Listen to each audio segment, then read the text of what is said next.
Bienvenidos, martes 17 de junio de 2025 y aquí estamos en vivo por la pantalla de DNews contándote las noticias importantes de Latinoamérica y del mundo que sigue teniendo la mirada, los oídos puestos en lo que está pasando en Oriente Medio en esta crisis, te diría la más grave en muchísimos años que se está viviendo en una región que, como sabemos, es una región que por sus características económicas, todo lo que tiene que ver con el petróleo, con el gas, por sus características geográficas, por el lugar que ocupa como punto de tránsito entre Asia y Europa, entre Occidente y Oriente, es una región crítica cuyos impactos terminan afectando a todo el mundo. Bueno, esto es lo que está pasando hoy cuando estamos cerca de ya completar el quinto día de la guerra que comenzó el viernes pasado a las 3 de la mañana entre Israel e Irán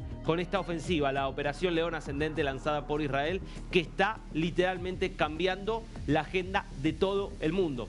Y lo que vamos a ver hoy aquí es, primero, las últimas noticias, las últimas informaciones sobre cómo continúa este conflicto que tiene en este momento sirenas sonando en Tel Aviv y la continuidad incansable de los ataques aéreos de Israel contra todo tipo de objetivos en Irán que están realmente haciendo que el régimen de los ayatolás esté en una situación de debilidad, de incertidumbre como nunca se había enfrentado desde su constitución en 1979.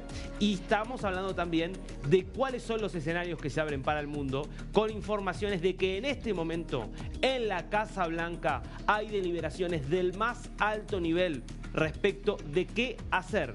Y el dilema que enfrenta aquí Donald Trump, el presidente de los Estados Unidos, es mantenerse firme en esta idea de cerremos todos los conflictos y por lo tanto sigamos insistiendo en una negociación entre Israel e Irán, o apoyemos a Israel y ayudemos a que termine definitivamente de desaparecer la amenaza del terrorismo, por lo menos que tenga como fuente a la República Islámica de Irán, que desde hace 50 años es una amenaza para todo el orden mundial. Este dilema es el que forzó ayer, en una decisión imprevista, al presidente Donald Trump a anunciar que se retiraba antes de la firma definitiva de la cumbre del G7 que se estaba desarrollando en Canadá. Los principales líderes del mundo, los líderes de los Estados Unidos, de las grandes potencias europeas, de Japón y de los organismos internacionales que estaban también invitados, se vieron sorprendidos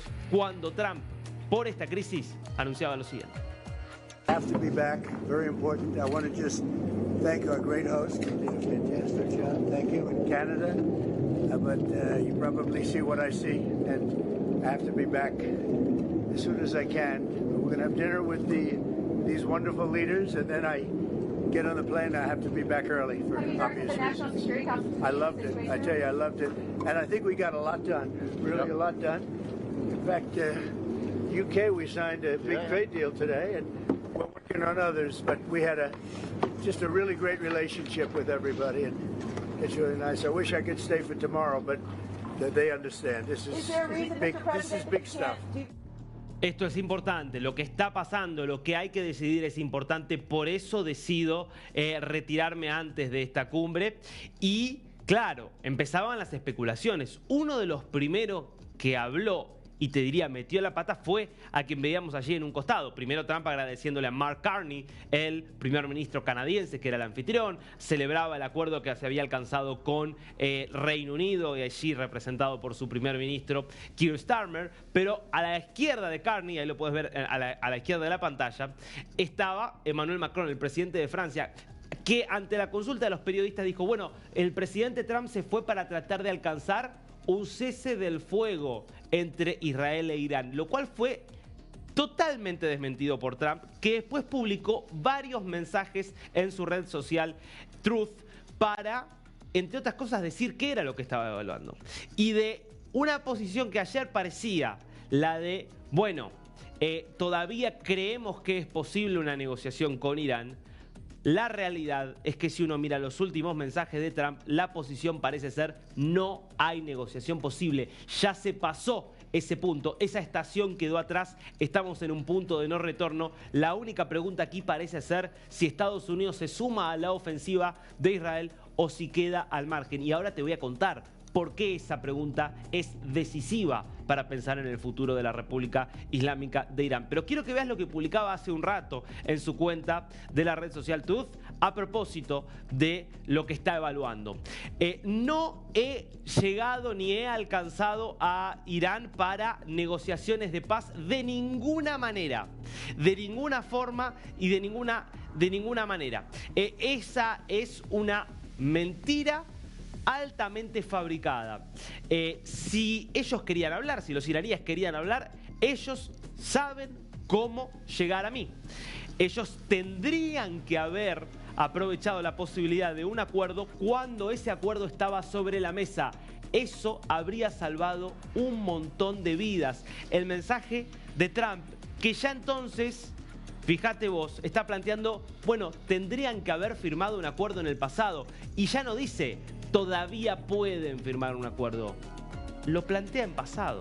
Es decir, la posición aquí de Trump es, evidentemente ya no hay nada más que negociar. Y ahora vas a ver lo que dice el primer ministro israelí, Benjamin Netanyahu, de por qué ya no hay nada más para negociar. Pero quiero que veas un mensaje que había publicado minutos antes, que también da la sensación y transmitió que para Estados Unidos ya no hay negociación, al menos no por ahora.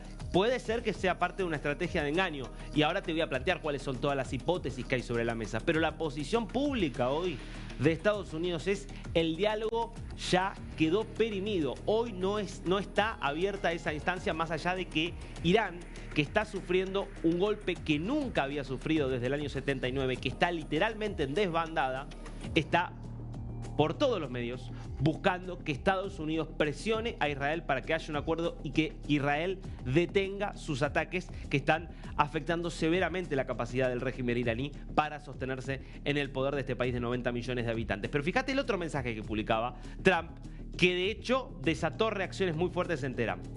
Irán tendría que haber firmado el acuerdo cuando yo les dije que lo firmaran. Qué vergüenza, qué lástima, qué desperdicio de vida humana. Establecido y dicho simplemente, Irán no puede tener un arma nuclear. Lo dije una y otra vez. Todos deberían inmediatamente evacuar Teherán. Todos deberían inmediatamente evacuar Teherán.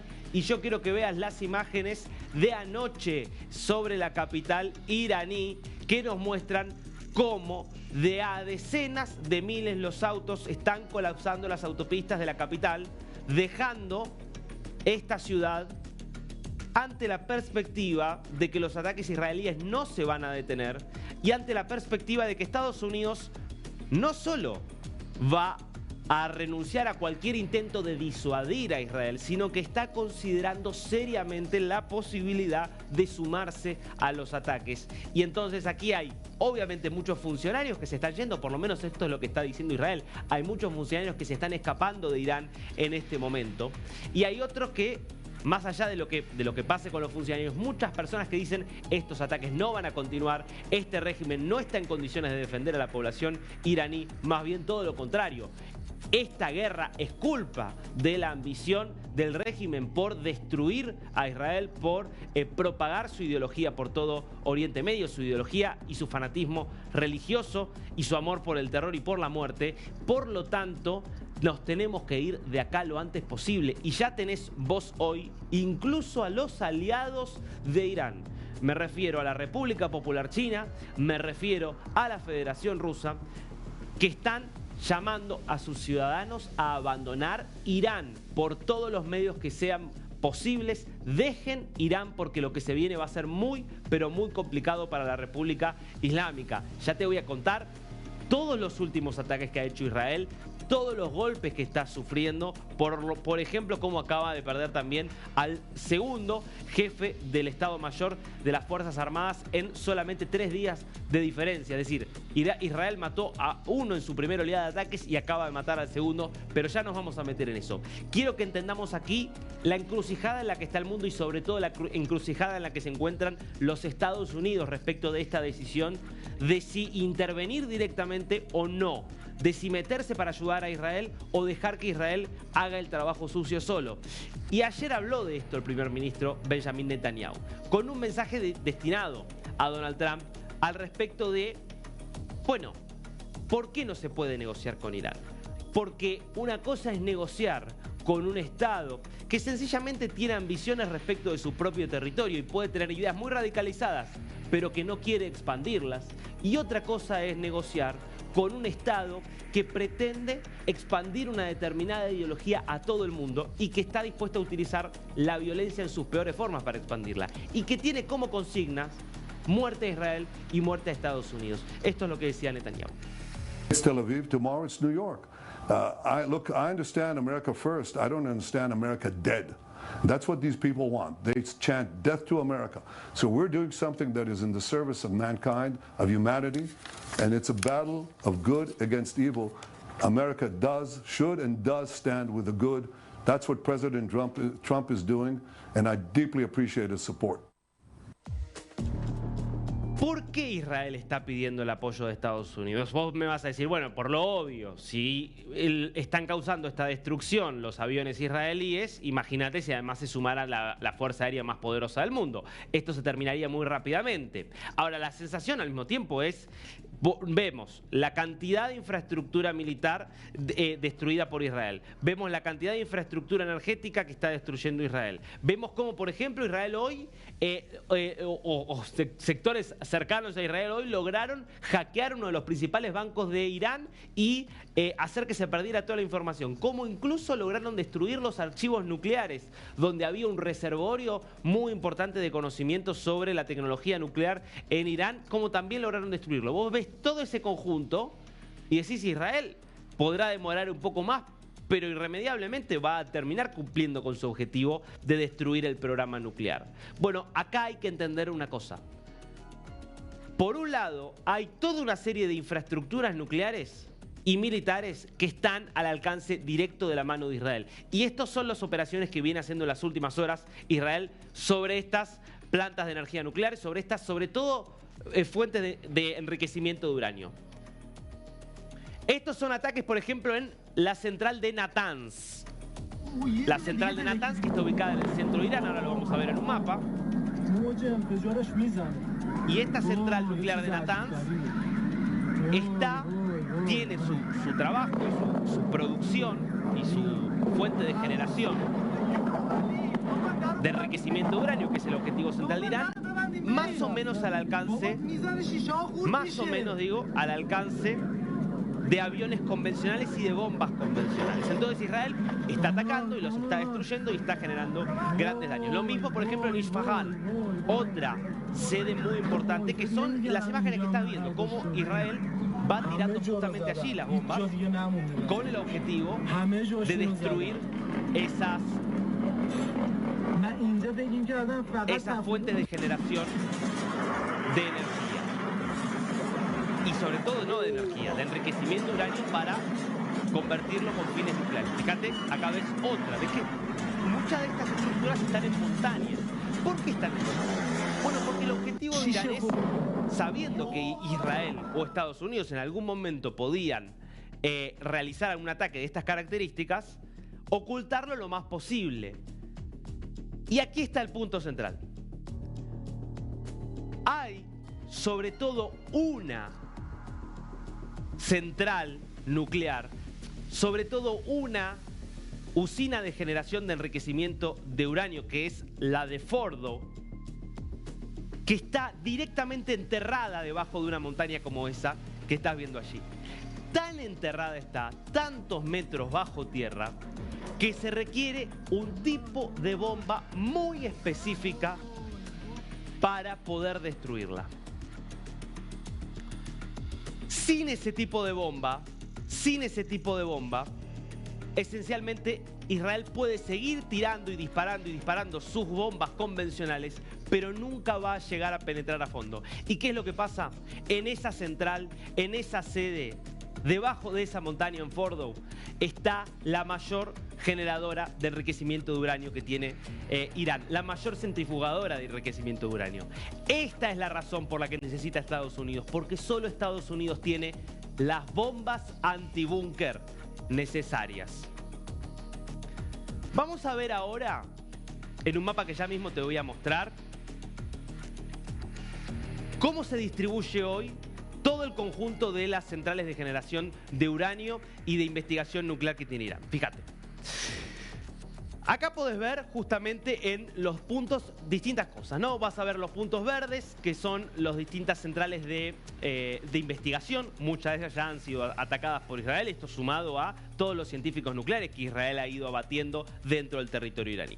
Tenés en rojo las plantas nucleares, que también en algunos casos han sido atacadas, en otros no, porque las plantas nucleares son efectivamente sencillamente para la generación de electricidad. No es el blanco que le interesa a Israel. Lo que le preocupa a Israel es justamente el enriquecimiento de uranio con fines militares.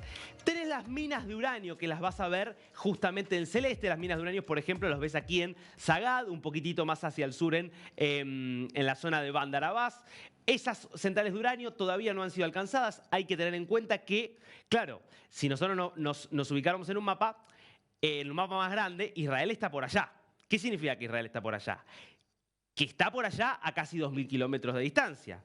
Por lo tanto, llegar hasta acá, ya son recorrer 2.000 kilómetros para los aviones israelíes, llegar hasta lo que sería el este de Irán implicaría recorrer mucho más.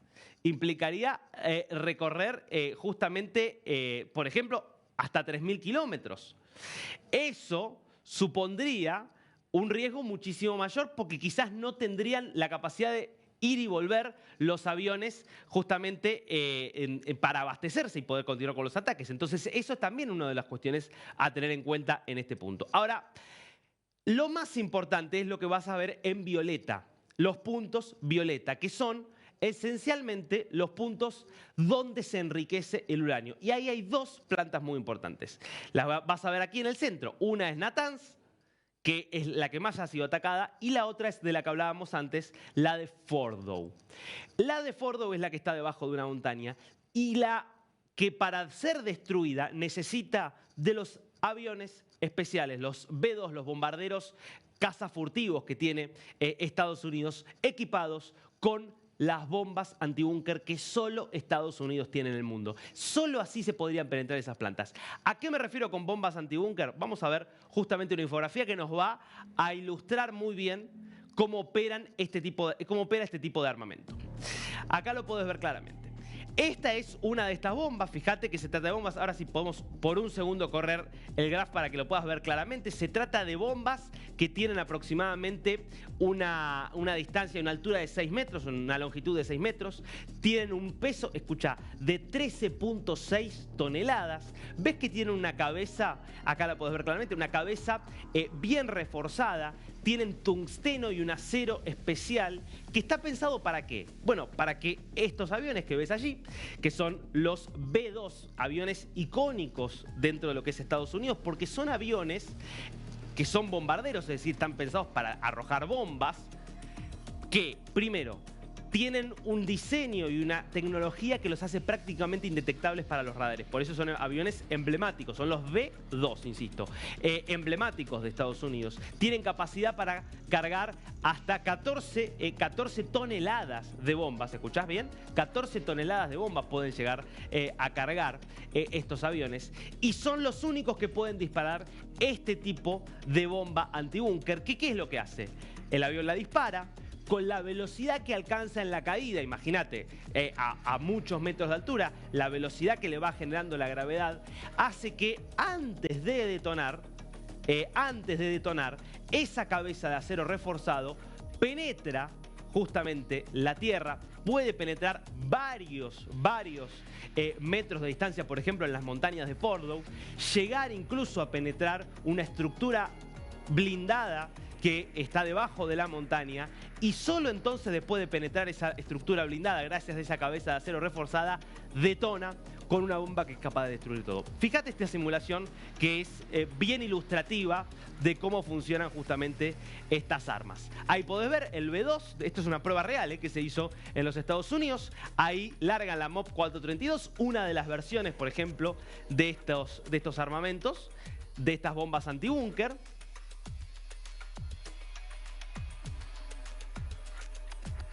Y La caída primero penetra en la tierra, ingresa varios metros recorre, y una vez que llegó a atravesar varios metros, detona, destruyendo absolutamente todo. Así funcionan las bombas antibúnker. Estas bombas son la llave para terminar definitivamente con la amenaza nuclear iraní. Claro, las tiene solo Estados Unidos. Se pueden utilizar solamente con estos bombarderos especiales B-2 que tiene la Fuerza Aérea estadounidense. Israel no dispone de estas armas.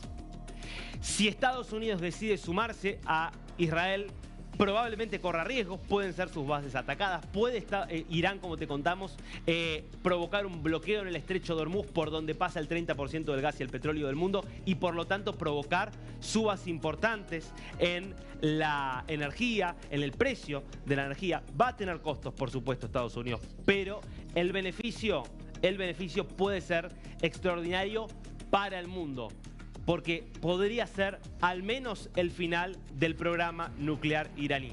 Realmente el final, al menos por muchas décadas. Esta es la discusión que está en este momento planteando la Casa Blanca, planteando Donald Trump. Es de lo que Netanyahu está tratando de convencer a su aliado. De lo que resuelva Trump en las próximas horas probablemente dependa el futuro de todo Oriente Medio, el futuro del programa nuclear iraní y, por lo tanto, aunque parezca increíble, el futuro de la paz mundial.